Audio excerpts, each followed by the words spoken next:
Cuanto guarda relación con Jesús, provoca fascinación. Y aunque la práctica religiosa decaiga en estos tiempos, ese interés en Jesucristo no hace sino aumentar. En mi opinión, ello obedece no solo a que Jesús sea la gran referencia espiritual de la cultura occidental, se debe sobre todo a que su figura mítica encuentra las más profundas resonancias en nuestro inconsciente colectivo y en nuestro propio espíritu, que son mucho más sabios que nuestra limitada razón. Este interés en Jesús lo demuestran, entre otras muchas cosas, el éxito de novelas muy dispares. Un éxito para el que los expertos literarios no encuentran explicación alguna. Pongamos dos ejemplos muy distintos. Caballo de Troya, de Juan José Benítez, que nos presenta a un Jesús muy próximo que sin embargo se manifiesta como Hijo de Dios y hermano nuestro. O el Código da Vinci de Dan Brown, que realiza polémicas revelaciones sobre la manipulación a la que habría sido sometida la figura de Jesús y que incurre en el riesgo de que veamos a Jesús como un simple mortal. En este documental prosiguen las polémicas revelaciones sobre los orígenes del cristianismo que habíamos iniciado en los anteriores. Les propongo que lo examinen con mente crítica y corazón abierto. Estoy convencido de que el conocimiento y el debate deben ser bienvenidos tras siglos de oscurantismo y pueden reavivar nuestro espíritu y nuestra mente, adormecidas como están en medio de un mundo materialista y carente de reflexión profunda. Sabemos que los 4 evangelios fueron escritos mucho tiempo después de la muerte de Jesús y que el credo y los dogmas cristianos que hoy conocemos fueron definidos siglos más tarde. ¿Qué sabemos entonces de cierto sobre Jesús? ¿Quién fue realmente? ¿El Hijo único de Dios? ¿O acaso un hombre extraordinario que acabó siendo mitificado? Ahora estamos descubriendo que la versión de su historia y del significado de su misión en la tierra que hoy conocemos no coinciden con la que tenían sus primeros seguidores. Y que entre los cristianos primitivos existían concepciones mucho más variadas y divergentes que las que hoy separan a las diversas iglesias cristianas. Este documental es una búsqueda a través del mundo de los místicos y de los gnósticos. Estos creían que todos llevamos una chispa divina encerrada en el fondo de nuestro ser. Veían la historia de Jesús como una alegoría o una metáfora de la búsqueda del ser humano a través de la vida. Una búsqueda del Dios interior que les conduciría hacia el misterio de la muerte y permitiría al ser humano encontrar la clave de la resurrección. Una búsqueda que es descrita en los antiquísimos evangelios gnósticos. Aquí tenemos uno de los 2 volúmenes que se han publicado en castellano, unos evangelios gnósticos que fueron hallados en Egipto hace 6 décadas. Estoy convencido de que la visión mística del cristianismo que descubriremos en este documental ofrece una alternativa a aquellos que tienden a ver a Jesús como un ser humano mitificado y a quienes buscan una espiritualidad practicable en las lejanas regiones orientales. Este documental nos descubre que no hay necesidad de buscar esa mística en el otro extremo del mundo. Podemos encontrar una forma de trascendencia más adecuada a nuestro psiquismo dentro de la tradición iniciática occidental. Una tradición que encuentra en el cristianismo su continuación y su síntesis más perfecta.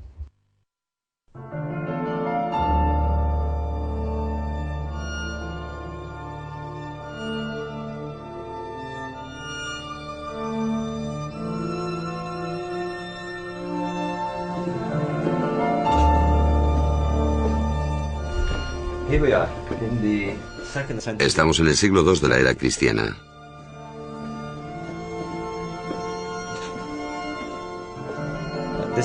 En el tiempo en que los cristianos no habían formulado aún su iconografía, sus símbolos o sus mitos, en un sentido, esto representa el otro mundo. Las regiones tenebrosas donde los iniciados contactaban con las divinidades. Es la luz que penetra en la oscuridad, buscando un camino a la vida futura. Los portales de la inmortalidad a través de la muerte. Y así, los iniciados llegaban aquí en total oscuridad, quizás sin antorchas, a impregnarse del espíritu del lugar. Simbolizaban el tránsito de la vida a la muerte y a la resurrección.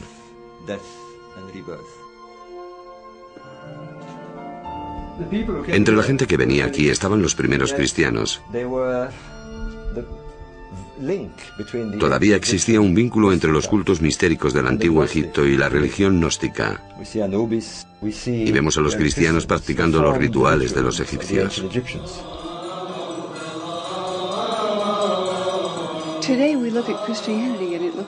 Hoy vemos el cristianismo y parece muy variado, desde los baptistas a los ortodoxos rusos, a los calvinistas y a los católicos romanos. Pero en el siglo I la variedad era mayor aún, porque no existía el canon de las escrituras del Nuevo Testamento, ni un credo universal, ni tampoco una estructura específica. Lo que me fascina es que entonces el cristianismo era más plural de lo que es hoy.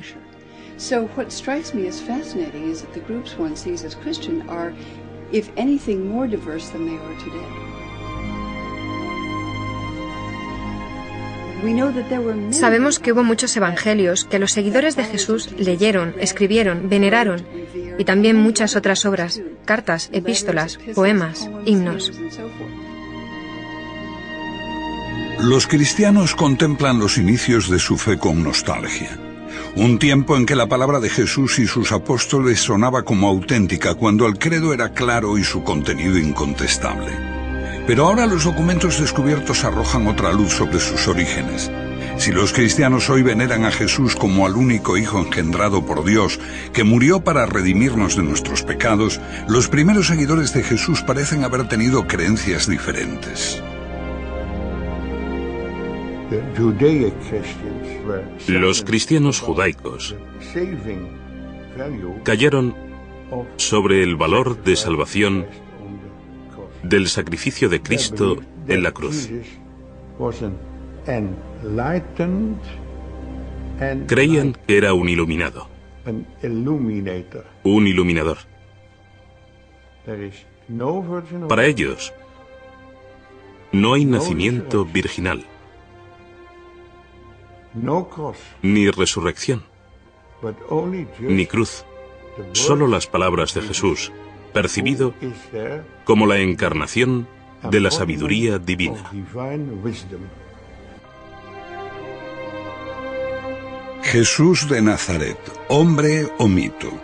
Los que estuvieron con él no parece que lo recordasen como al único Hijo de Dios, pero perecieron en el holocausto del alzamiento judío contra Roma. ¿Lo describen tan claramente los evangelios? Se escribieron 2, 3 generaciones después de Cristo, en distintas ciudades mediterráneas. Entonces surgió otra imagen, la de Jesús como Hijo de Dios. Sin embargo, persistían ecos de los primeros tiempos.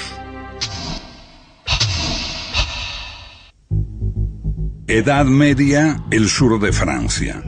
Una fe diferente surgía y proponía otra visión de Cristo. La Iglesia considera herejes a esa gente, peor que demonios. Durante décadas, la furia de la Iglesia se alza contra los cristianos gnósticos. Los cruzados diezmaron a la población. Se creó la Inquisición para quemar a esos cátaros, como ellos se llamaban a sí mismos, los purificados, los puros.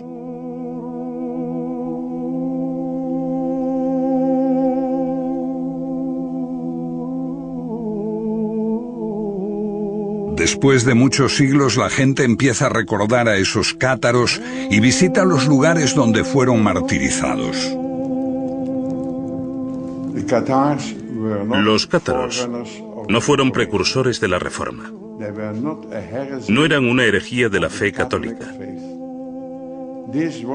La suya fue una fe diferente y se remonta a los primeros tiempos del cristianismo, o incluso antes, cuando la gente veía el mundo como un reino de sombras, de espaldas a la realidad, a la verdad auténtica. Un hombre atado, incapaz de moverse, creyendo que las sombras que ve en la pared son la realidad. Sombras proyectadas por el mundo divino que está detrás de él. Mira, hombre. Es así como el filósofo griego Platón describía al hombre. Los iniciados en las religiones mistéricas creían que podían liberarse de las ataduras y hallar la gnosis, el conocimiento, en su corazón. Un conocimiento secreto que transforma al hombre y lo hace consciente de la verdad, del mundo espiritual. Son los gnósticos. Los estudiosos creen que esa búsqueda también caracterizó al cristianismo primitivo, antes de que se escribieran nuestros evangelios. Hay ecos de eso en las palabras de Pablo, que habla de buscar a Cristo dentro de uno mismo, y también en otros documentos hallados hace casi 60 años en Nag Hammadi, Egipto. Los libros de Nag Hammadi son más importantes que los manuscritos del Mar Muerto, porque arrojan una nueva luz sobre el cristianismo, Jesús y Dios.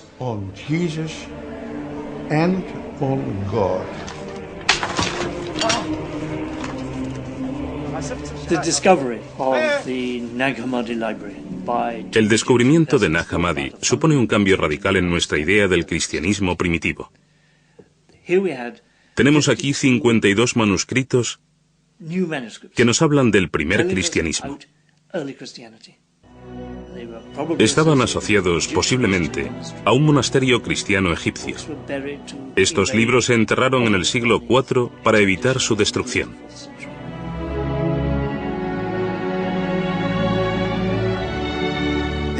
Nos dan abundante información. Es asombroso que los cristianos no se precipitasen a leer el Evangelio de Tomás y todos esos textos maravillosos.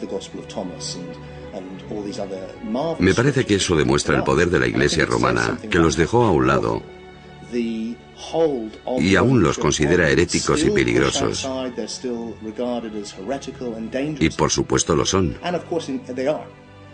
Son peligrosos para la Iglesia literalista, porque ponen en cuestión su interpretación.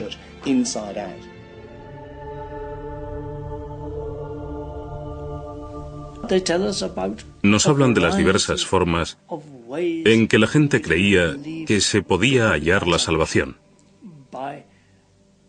Por la contemplación, por la expansión de la chispa divina que hay en nosotros, comunicándose con Dios, buscando en nuestra propia alma una búsqueda individual de lo divino, sin la ayuda de sacerdotes u obispos.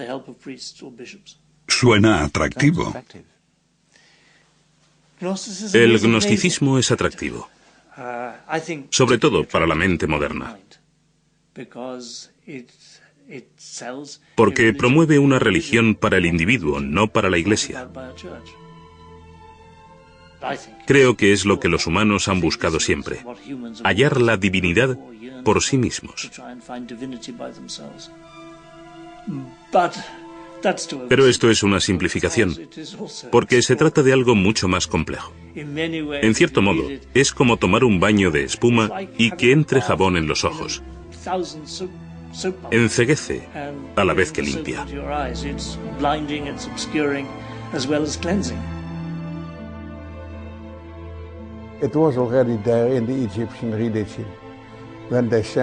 Ya en la religión egipcia, se decía que el hombre después de la muerte se convertía en Osiris, se integraba en Dios. El hombre es un Dios caído que recuerda el paraíso. Este es el concepto de todos los misterios de la antigüedad, de Isis, de Mitra, de Adonis.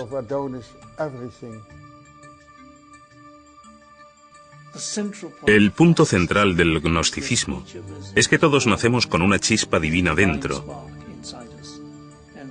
y que el deber de los creyentes es hallar esa chispa y expandirla, tomar contacto con Dios mirando en nuestro interior. La gnosis. Gnosis significa autoconocimiento. ¿Qué es autoconocimiento? ¿Éxtasis? ¿Psicoanálisis? ¿Qué es?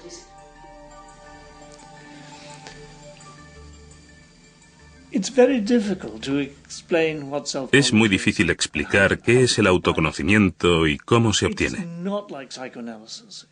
No es como el psicoanálisis. No es una exploración intelectual del alma ni el éxtasis. Es la contemplación de uno mismo. A veces con la ayuda de un líder. Es la quietud, una sincera búsqueda individual.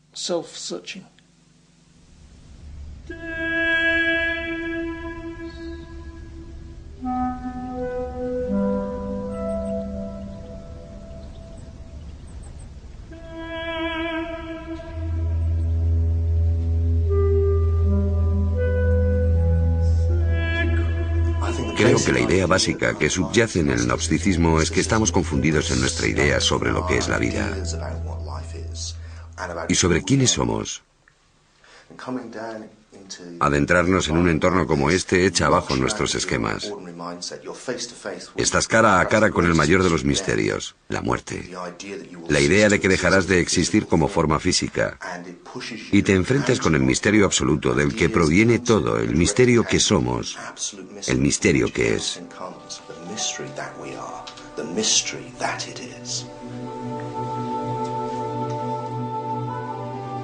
Pero ¿por qué buscarlo en la oscuridad de estos corredores? Creo que estimula la experiencia mística con la emoción de la oscuridad y los ecos de las cámaras. Todo eso conduce a un estado místico.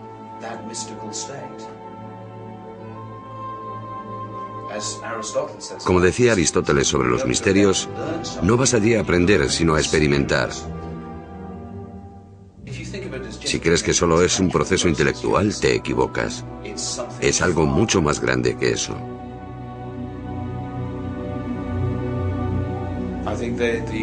Creo que los antiguos habían comprendido que puedes aprender mucho, pero no tener un real conocimiento de ti mismo.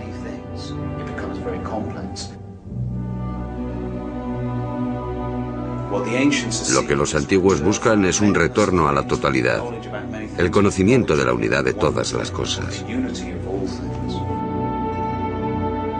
Durante más de 2000 años la gnosis fue reprimida. Principalmente supimos algo de ella por las acusaciones de los padres de la Iglesia. Pero el hallazgo de Nag Hammadi en 1945 cambió para siempre nuestra forma de ver los orígenes del cristianismo. Los que los hallaron al principio los desecharon.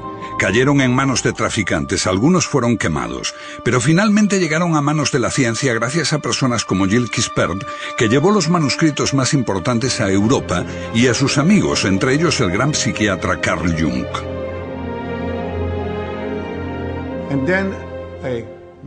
Entonces me fui a Egipto, a El Cairo. Y en esta sala negocié con el director de esta institución y descubrí que esos códices no serían publicados si este Códex de Jung no volvía al Museo Copto de El Cairo. Ahora acumulan polvo en una pequeña sala, abiertos quizá una vez cada 10 años y solo en presencia de un funcionario del museo, la policía secreta y un juez. Quispel es bien recibido. Todos los manuscritos de Nag Hammadi se publicaron cuando devolvió el más preciado, el Evangelio de Tomás, con las palabras de Jesús.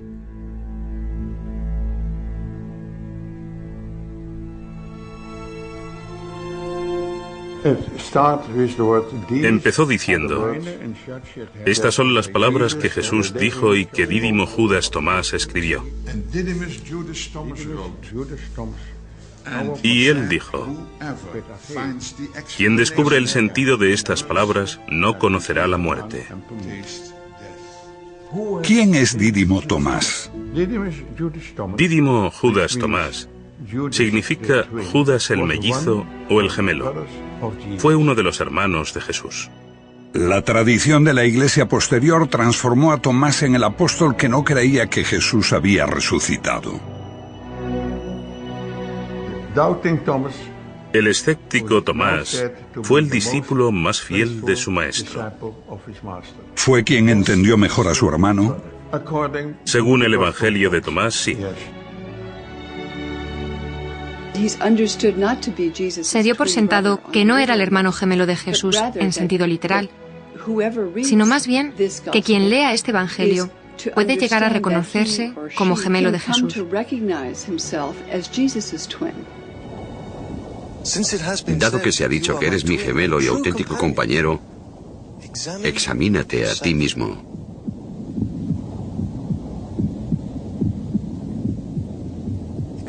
Examinarse a uno mismo. Así puedes comprender quién eres.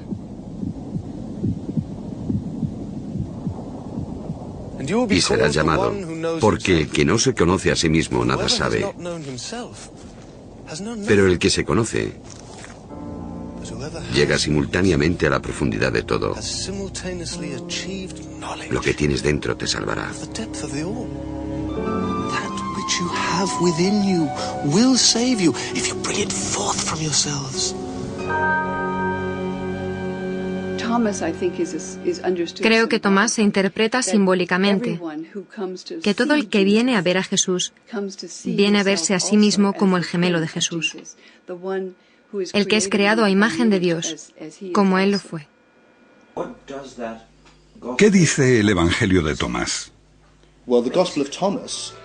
Bueno, el Evangelio de Tomás es una colección de dichos que prometen revelar algo. Lo que el oído no puede oír, lo que el ojo no puede ver, lo que ninguna mano ha tocado y lo que nunca se le ocurrió a ninguna mente humana. Bueno, eso eres tú. Tú eres lo que no puedes oír ni ver, tu esencia, el conocimiento mismo. Y creo que esta es la clave si quieres entender qué es el cristianismo y qué es el paganismo. Un viaje de autoconocimiento. Este era el gran precepto que el dios Apolo dio a los paganos en el oráculo de Delfos. Buscar la gnosis, el autoconocimiento, conocerse a uno mismo. Y lo mismo sucede con los cristianos. Lo que busca es la parte de ti que no puede morir. No es que se te vaya a dar algo que no tengas ya, es descubrir que ya eres inmortal. Porque tu esencia no es el cuerpo. Si descubres lo que realmente eres, descubres lo divino. Descubres a Dios dentro de ti. Parece ser un cuerpo, pero eres conciencia. Y esa conciencia da testimonio del nacimiento, de la muerte, porque todos los gnósticos, incluidos los gnósticos cristianos, creían en la reencarnación, y este proceso era un poco como despertar e irse a dormir.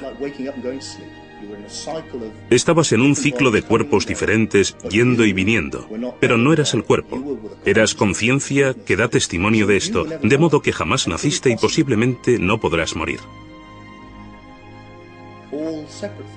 Todas las cosas separadas son expresión de una misma cosa. Así, todos los seres humanos son imágenes. Ellos usan la palabra eidolon, de un demonio o espíritu. ¿Un reflejo de lo divino? No tanto un reflejo, sino la forma en que lo divino se hace consciente de sí mismo. Para el Padre, ellos emplean el término la deslumbrante oscuridad. ¿Te imaginas la luz sin nada que reflejar? Es lo oscuro. Entonces, la luz en sí misma es oscura. Y usan el término brillante oscuridad. Potencialidad pura, solo luz. Solo conciencia, sin nada de lo que ser conscientes. Cuando eso crea algo por sí mismo para ser consciente, o como la luz, algo para reflejar, el universo cobra existencia. Esta conciencia de Dios se expresa a sí misma en todos los seres. Así que todos nosotros somos imágenes o eidolons de la conciencia universal que es todo, que es Dios. El mito cristiano tal como lo conocemos marca un profundo abismo entre el hombre y Dios. Dios es Dios, nosotros simples mortales. El Evangelio de Tomás tiene un mensaje muy distinto. Habla de Jesús como el Hijo de Dios y habla de los otros humanos, como de los niños de Dios que no son conscientes de haber sido creados a imagen de Dios. La luz divina que se creó antes de que el universo se creara, cuando Dios dijo, hágase la luz, la humanidad fue hecha imagen de esa luz. Y en el Evangelio de Tomás, Jesús habla como una voz desde la luz. Yo soy la luz que está por encima de todo. Yo soy el todo.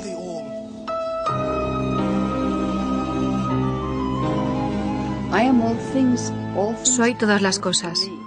Todas las cosas salen de mí. Estoy en todas las cosas. Rompe un trozo de madera y estoy allí. Levanta la piedra y me encontrarás.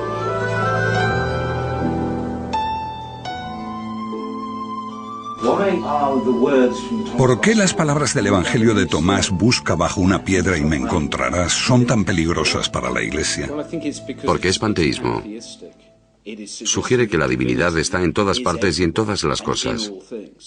Lo que ocurre con el triunfo del cristianismo es que se traduce en la creación de una iglesia. Para llegar a Dios, tienes que hacerlo a través del obispo. Si quieres construir una iglesia, tienes que decir que la salvación solo es posible mediante, desde y a través de la iglesia. Y el representante de Dios en la tierra es el Papa. Esa es la única vía, mientras que para los agnósticos se trata solo de ti, tú puedes hacerlo.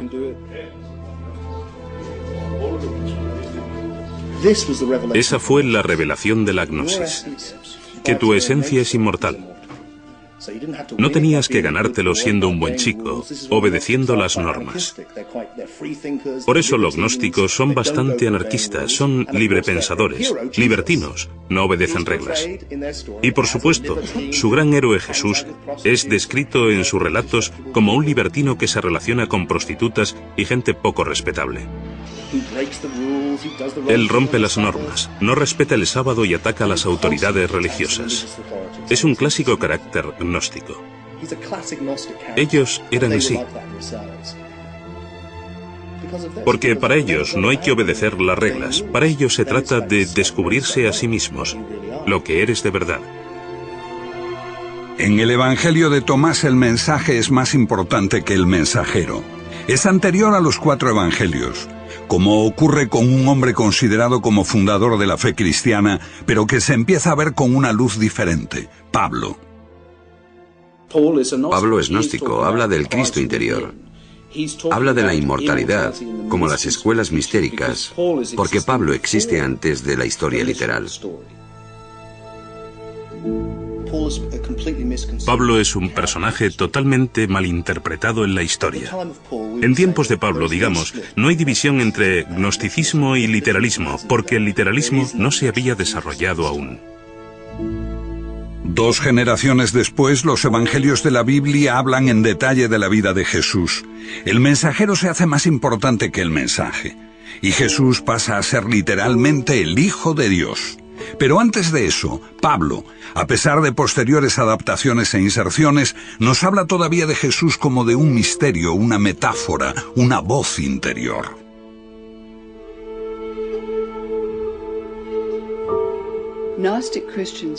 Los cristianos gnósticos creían que Pablo era su maestro, el padre de la Iglesia, Tertuliano, que despreciaba a los gnósticos.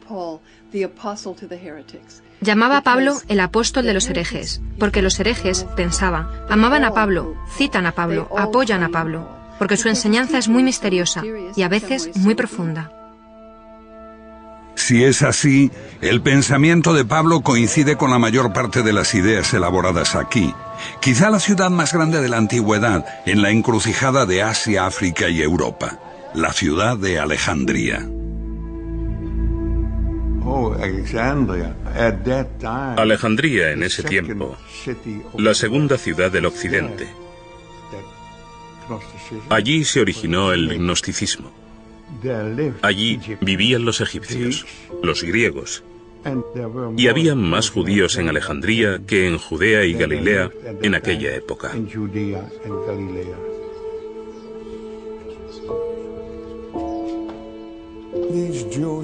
Esos judíos vivían en el exilio, pero habían encontrado un Dios desconocido en sus corazones.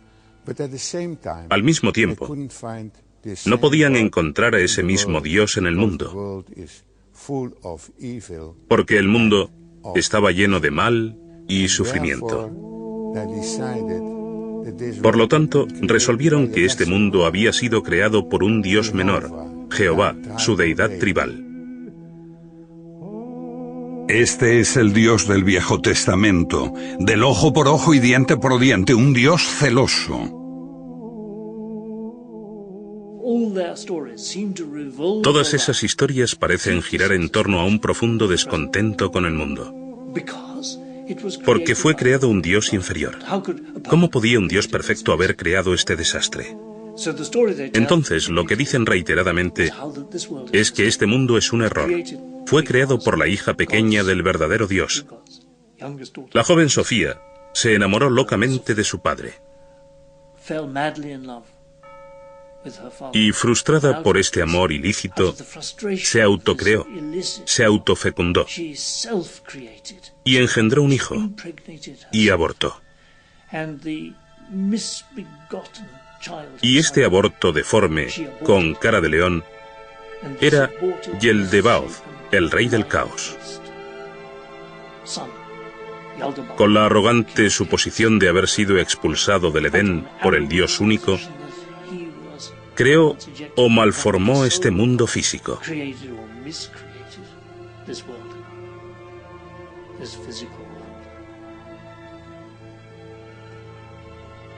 Entonces, este mundo es el fruto de una pasión ilícita y fue creado por Yeldebaoth, al que los judíos veneraban como el auténtico Dios. Este aprisionó al hombre en la materia, envolvió su alma eterna y divina en un cuerpo mortal.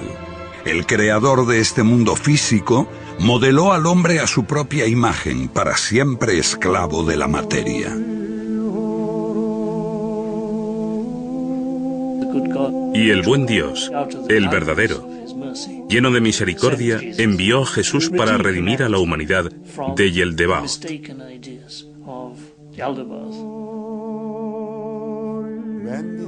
Cuando esos judíos de Alejandría se hicieron cristianos, Jesús apeló a lo más profundo de ellos y dijo: quien se conoce a sí mismo conoce a Dios. Mito o metáfora, en la figura de Jesús está también la semilla de la discordia. En torno a su persona sobrevino una batalla de ideas que separó las dos posturas. Sí, una de las mayores pugnas entre los seguidores de Jesús fue la cuestión de por qué Jesús murió de manera tan terrible. Para las comunidades ortodoxas, la única forma de encontrarle un sentido religioso era interpretarlo como un sacrificio redentor. Pero este sacrificio redentor solo tenía sentido si todos necesitábamos redimirnos del pecado. Así, los cristianos desarrollaron la idea de que teníamos que haber pecado terriblemente, sin posible redención. Entonces, la idea de que el Mesías de Dios muere en un sacrificio redentor por los pecados del mundo se convierte en una forzada explicación de su crucifixión. Así nace un nuevo elemento en la relación entre el hombre y la divinidad, el pecado original. El elemento central del mensaje cristiano, su fuerza, reside en la culpa, que Dios está mirando, sabiendo no solo todo lo que hacemos, sino también todo lo que pensamos.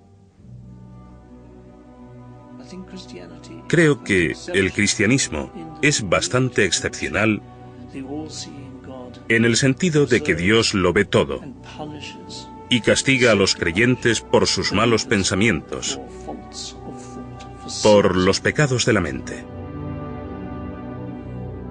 El pecado y la culpa crearon un credo en el que predomina el miedo a Dios y al infierno, siempre presente en las prédicas de los sacerdotes.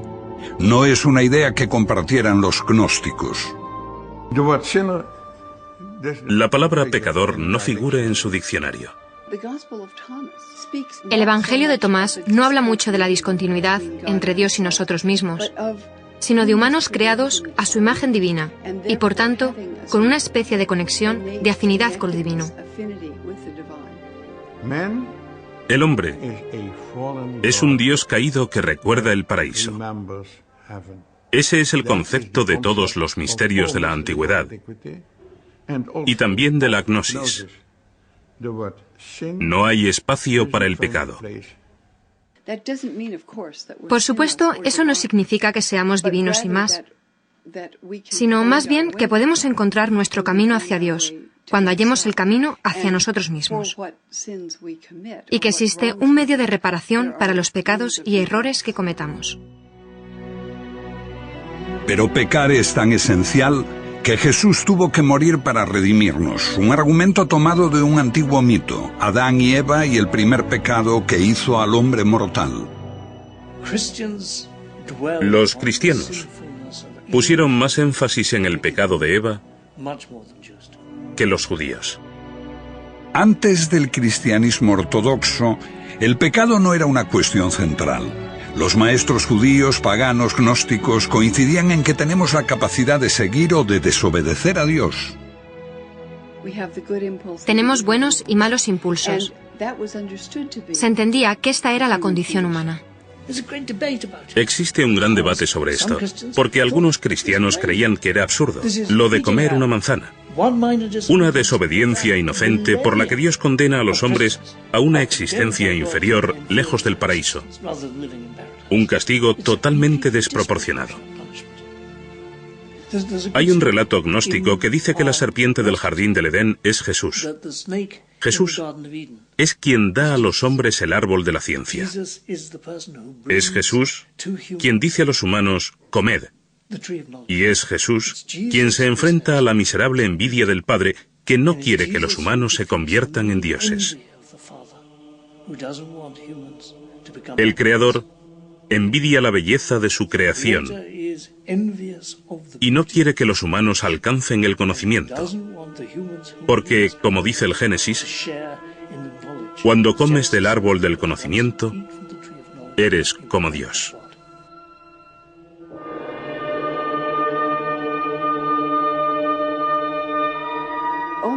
La idea cristiana de que el pecado es inherente a los humanos, la idea del pecado original, la desarrolla especialmente San Agustín en el siglo IV y se canoniza como enseñanza ortodoxa cristiana a partir del siglo IV. Esas comunidades ortodoxas desarrollan no solo un fuerte sentido de la distancia entre el hombre y Dios, sino que hay una condición pecaminosa en el hombre, innata e irredimible, aparte de que la muerte de Cristo se entiende como sacrificio.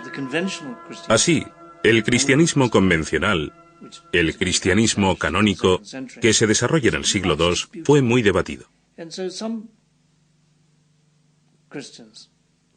Algunos cristianos, por ejemplo, creían que Jesús era una figura divina y opinaban que era impropio que hubiese sufrido en la cruz. Y contaban cuentos para justificar sus creencias, como que cuando Jesús fue llevado al Gólgota después de ser flagelado, y era obvio que estaba débil, los soldados hicieron que Simón Cireneo cargase la cruz. Y entonces Jesús, viendo la oportunidad perfecta, se intercambió con Simón. Simón cogió el aspecto de Jesús y fue crucificado. Mientras Jesús se escabulló en la multitud, subió al cielo y revoloteó sobre la cruz, riéndose del éxito de su engaño. O riendo como ríe Buda, sonriendo pasivamente, por la calma y la paz de quien nos ha iluminado, dándonos su conocimiento.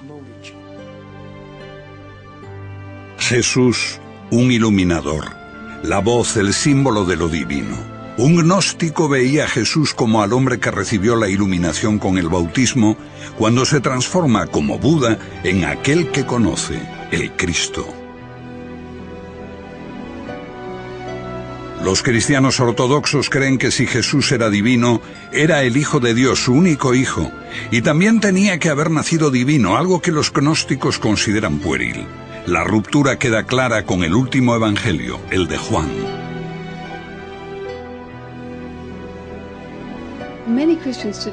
Muchos cristianos pensarán hoy, desde luego, el cristianismo dice que Jesús es el Hijo de Dios. Pero esto no es lo que vemos en Mateo, Marcos o Lucas. Encuentras que Jesús es el Mesías de Dios, el que enseña el camino de la rectitud. Se podía ser un judío muy devoto y seguir a Jesús en eso.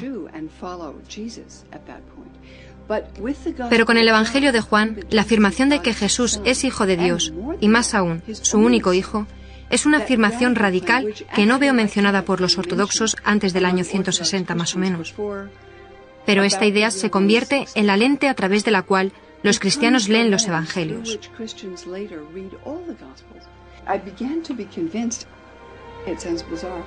Empecé a convencerme, aunque parece raro, de que el Evangelio de Juan se escribió para contradecir esta otra opinión, y cambia la interpretación del mensaje cristiano de forma total.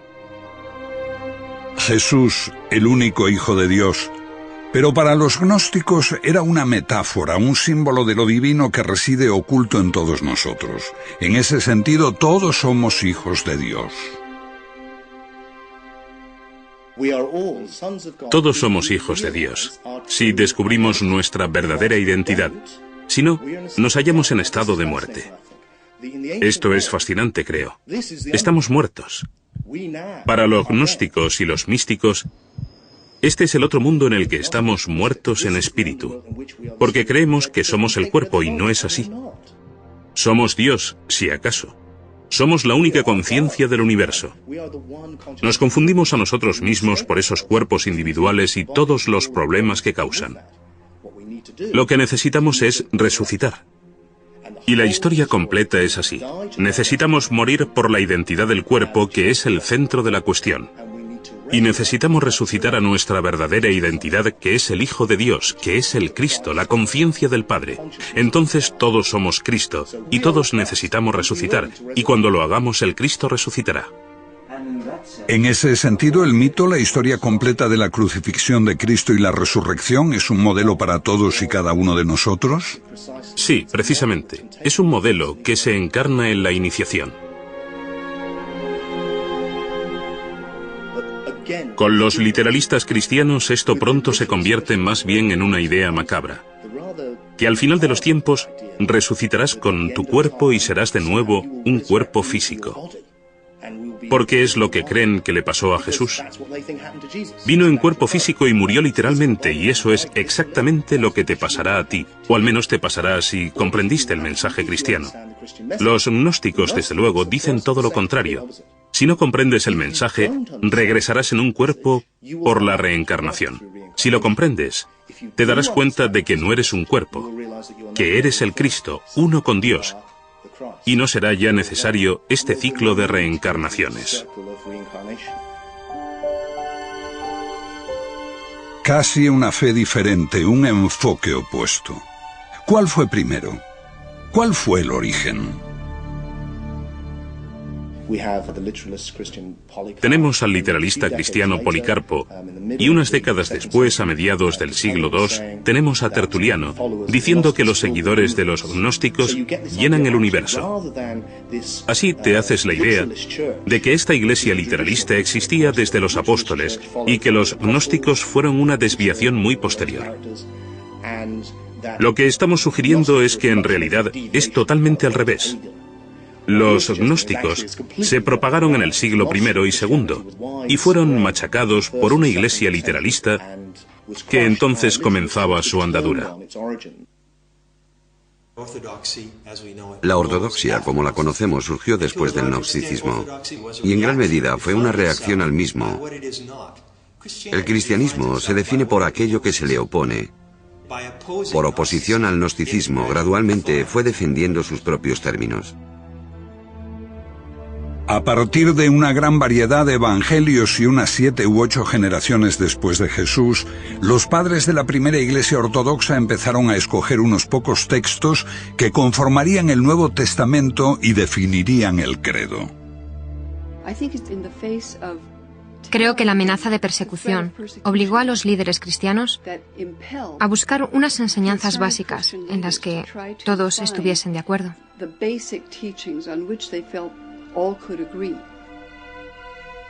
En esta selección, las opiniones gnósticas eran demasiado complejas y fueron desestimadas. Una de las grandes bazas del cristianismo es la simplicidad con que se transmite el mensaje. Decir que Jesús es el Hijo de Dios. Jesús vino a salvarnos por nuestros pecados. Jesús murió por nosotros, sabiendo que estas insignificancias son el pase que da entrada a la Iglesia cristiana. El cristianismo se convirtió, diría yo, en una religión para tontos. Una forma simplificada del mensaje cristiano, que se podía entender en África, en Italia y en el mundo entero.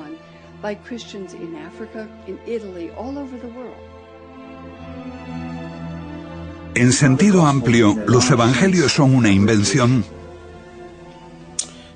Creo que es un error verlos como una invención, pero se prestan a interpretaciones ambivalentes. Por ejemplo, Pablo dice hablar de dos formas al mismo tiempo. Para los que pueden oír el mensaje espiritual y para quienes solo pueden entenderlo literalmente. Si tomamos la frase que aparece en muchas iglesias, nadie llega al Padre sino a través de mí, vemos que para los gnósticos, esto significa que para llegar a Dios tienes que ser consciente de lo que esta figura representa en ti. Y este es el mensaje de Pablo. Para llegar a Dios debes hallar al Cristo dentro, como una alegoría de la verdad. Pero el literalismo dice, no, este es el único camino.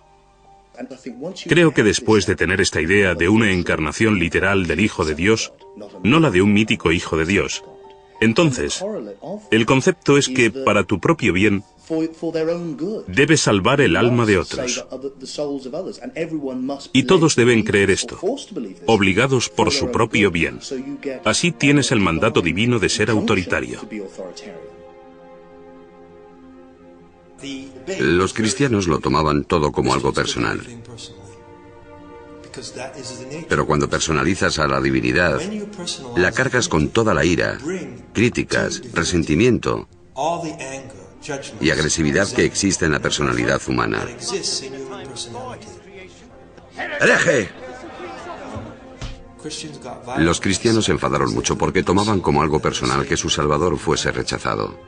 Los gnósticos solo querían descubrir dónde estaba la verdad. La dificultad que enfrentan los gnósticos es que buscan individualmente la salvación. No están organizados, no están unidos. Los gnósticos atacaron las opiniones de los primeros cristianos. Pero los cristianos no solo atacaron las opiniones de los gnósticos, atacaron a los propios gnósticos. Ambas creencias podrían haber coexistido. Pero con la aparición de este hombre, Constantino, el primer emperador romano en abrazar la fe cristiana, se despertó el ansia de alcanzar el poder supremo en la joven iglesia.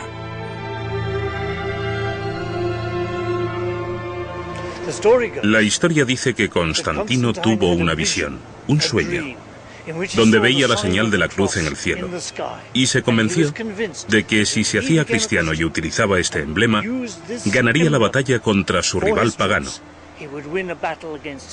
Fue aquí, en el puente Milvio, donde tuvo lugar una gran batalla que colocó al cristianismo en su triunfante camino al éxito.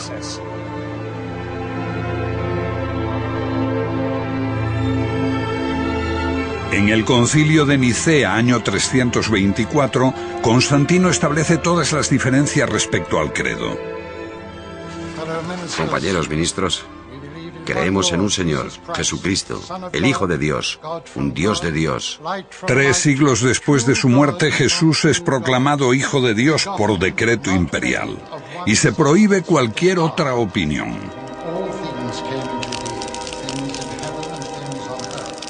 When Christianity allies with the state to create a religious monopoly, that's when Christianity becomes... Cuando el cristianismo se alía con el Estado para crear una religión oficial, es cuando se vuelve algo radicalmente diferente, triunfante, exitoso. Pero al haberse aliado con el Estado empieza a cometer los mismos crímenes que había denunciado en sus primeros 300 años de existencia. Persigue, mata por la religión. Se transforma en una institución jerárquica, opresiva, necesariamente conservadora.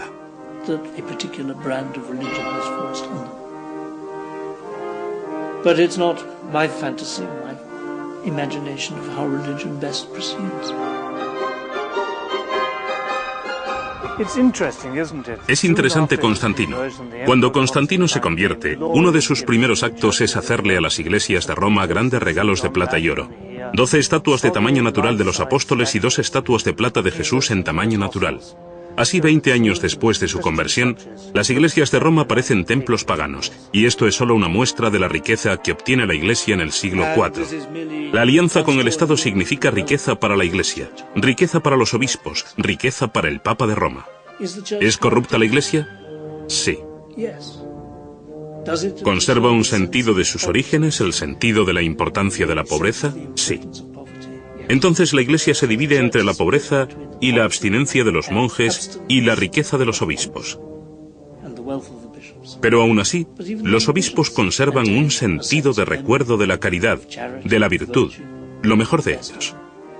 Esto siempre desgarra, hay siempre esta tensión interior. Jesús jamás fundó una iglesia. No dejó instrucciones para una iglesia. Es una invención posterior, diseñada para reforzar el poder de la Iglesia católica. Es inconcebible que Jesús, un simple hombre de Galilea, pretendiese fundar una Iglesia universal. ¿Piensa que Jesús dio alguna autoridad a Pedro? Otra vez, esas leyendas son invenciones. Como la donación de Constantino. La donación de Constantino es una farsa. Había un documento que la Iglesia en la Edad Media afirmaba que era un contrato escrito por Constantino en su lecho de muerte. Aquí os doy el imperio para que lo custodiéis. Entonces, cuando este se reveló como una falsificación, se inició la Reforma Protestante. De algún modo, todo lo que hemos hecho es escuchar a los perdedores. Fueron destruidos en el siglo IV. Hemos retrocedido y dijimos, solo porque perdieron esa batalla, solo porque la Iglesia romana, con sus ideas de un Jesús histórico y una religión literalista, tomó el mando, no quiere decir que su versión de los hechos sea la verdadera. ¿Qué le pasó a los perdedores? Fueron erradicados. Todos los que conociesen la otra historia, gnósticos y paganos, fueron expulsados del imperio. Los templos se derribaron, los filósofos fueron asesinados, los libros prohibidos y quemados. Si el cristianismo era la religión favorita de Dios, entonces uno podía pensar que al triunfar se hubiera entrado en la Edad de Oro. Todo lo contrario, se entró en un tiempo de oscuridad, en el que la gente incluso olvidó cómo hacer casas de ladrillos. Y hubo que esperar hasta el Renacimiento, cuando esos instruidos paganos regresaron a Italia, a Florencia. Los libros de Platón, que habían estado prohibidos durante 1000 años, volvieron como la hermética, y de pronto Botticelli empezó a pintar cuadros de dioses paganos. Lo llamamos el renacimiento de la cultura occidental, porque ésta vuelve a ocupar el lugar que tenía antes del triunfo del cristianismo. La creencia en la historia de Jesús era originalmente solo el primer paso en la espiritualidad cristiana, el misterio exterior. El significado debía explicarlo un maestro iluminado cuando se estuviese maduro espiritualmente. Una comprensión mística de Dios más allá del simple dogma. Aunque había muchos grandes místicos cristianos en los últimos siglos que intuitivamente vieron este nivel simbólico más profundo, como cultura hemos conservado solo los misterios exteriores. Creo que conservamos la forma, pero hemos perdido el significado. Mientras las iglesias se vacían, la gente busca por todas partes. A veces tan lejos como el otro extremo del mundo, sin darse cuenta de que una antigua tradición que buscaba lo mismo yace en lo profundo de nuestro pasado.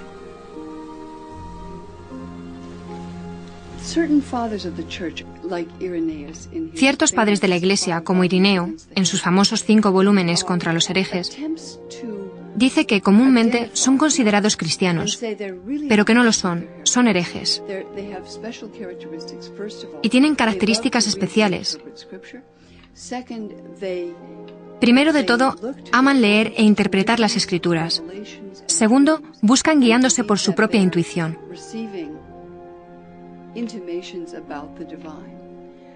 Tercero, están investigando constantemente, siempre abiertos a nuevas exploraciones. Uno podría haber dicho lo mismo de quienes ahora integran la corriente de la nueva era. Indudablemente, se espera que los filósofos investiguen e indaguen. Preguntando, uno encuentra una tradición desarraigada, interrumpida por muchos siglos, complicada, a veces confusa. Todo esto parece un poco difícil de entender para un hombre moderno. Querido amigo, no hay atajos a la agnosis y ningún nirvana instantáneo. Me hizo reír con esto el anciano caballero, porque tiene razón, por supuesto.